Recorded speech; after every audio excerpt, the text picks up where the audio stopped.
Played well today. We thought we'd have to really play well to beat Birmingham up here, and we probably played the best game of the year offensively, I would say, mixing the runs and the passes and all that.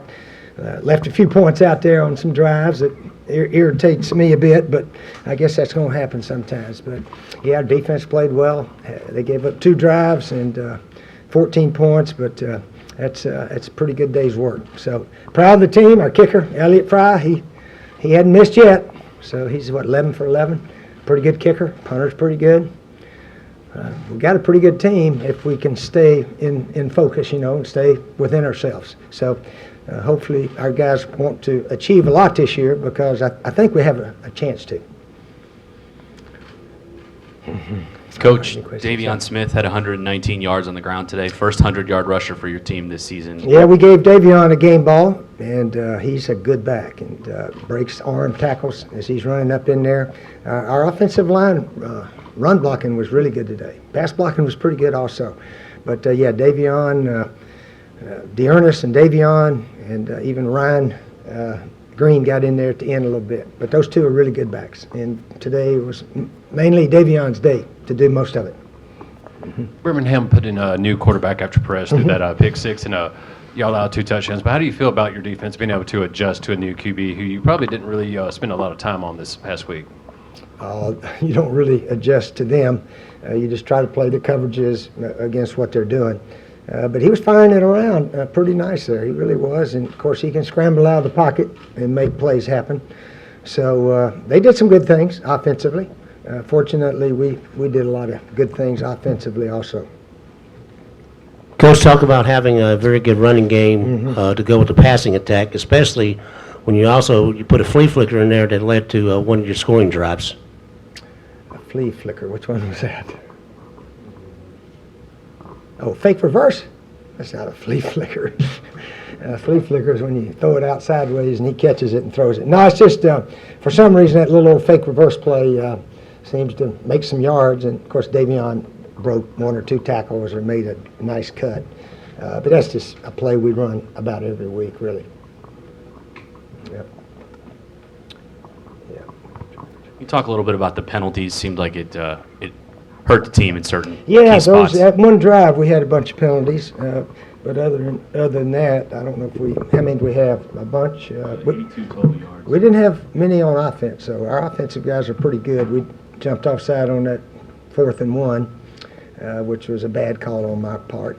We should have got up there and either run the ball, throw the ball, do something. Because after we punted into the end zone, I told one of the guys next to me, I bet they're right back where we could have missed it at if we'd have gone for it and missed. And sure enough, they hit a pass and they were at midfield right away. So that was dumb on my part not to go for that 4th down. So anyway, but we'll try to learn from it and do something better next time. How's it feel to come back to Legion Field after about 13 years, get a win? Didn't have a lot of success earlier, but you had those 2 big SEC title games in the early 90s and won the 93. So I think I'm still one behind, to tell you the truth. We lost the Birmingham Bowl when I was at South Carolina, and I think in the USFL we lost twice up here. I think. I know we beat them once up here, and we both made the playoffs in '84, and we had to come back up here. They went 15-3, and we were 14-4. That's how good that Stallion team was in '84. So let's see, championship games. I was 1-1, 1-2, 1-1. I'm still 1 behind. 1-1 here at Legion. Won quite a bit more at the end of Huh? Atlanta. Won quite a bit more in Atlanta, but just Yeah, the championship games. But I was talking about the USFL when the Bandits played the Stallions here. So anyway. Did you happen to talk to Antonio Langham before the game? Was he here? No, I saw Tua's dad, though. Yeah, he was up at the Heisman. Got to know him a little bit. He's an interesting man and good personality guy, so forth. He told me we're going to have a good day throwing. I said, I'm going to wait and see, but he seems to have been watching us play. So Y'all had 5 drives of more than 65 yards, kind of mixing it up with pass and run. Can you talk about how y'all dictated the tempo and just? Well, the one thing I try to always do is call the ball plays that are on the sheet, and we had a ton of them on the sheet. And fortunately, we hit most of them early, first drive. I think one got batted down. And Garrett's good with the ball. I mean, normally you worry something bad's going to happen, a sack, a fumble, a tip. I don't think, has he thrown an interception this year yet? No. Not yet. So he's pretty good with the ball. And the running backs, they take care of the ball also. So that's why we're 5-0 with this ball security and quarterback and running backs and all those guys are really taking care of the ball well. Hey, Coach, how you doing? Yes. All right. Where are we at? I'm over here. Over here. Left corner. Okay, yes, sir. Hey, Coach, I was surprised you didn't see Antonio Langdon on here around on your guys' sideline. But how do you think Gilbert's commanding your offense makes it move as smooth as it was moving today? Yeah, he's a good passer. I've said that all along, and we're getting some guys open, and he knows where to throw it and when to throw it and so forth. And we missed a few that we think maybe we can hit in the future, but he hit some that was very sticky. And of course, Charles Johnson, he catches everything. So we got good receivers, and he's an excellent quarterback. He really is. I would guess he's going to get an opportunity in the big leagues after this season.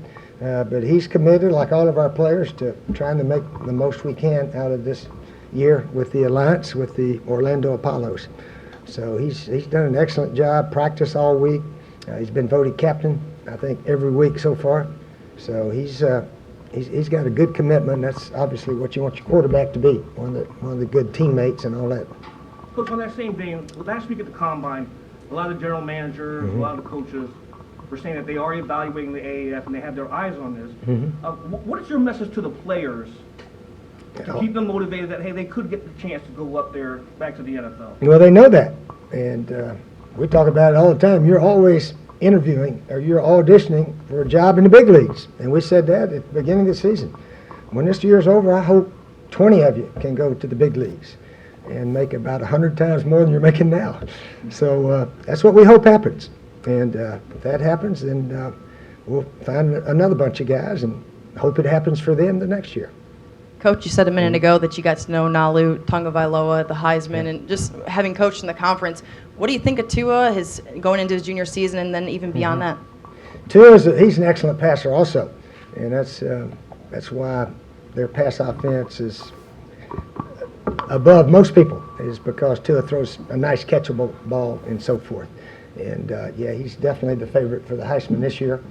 And so anyway, he's an excellent player and wonderful young man.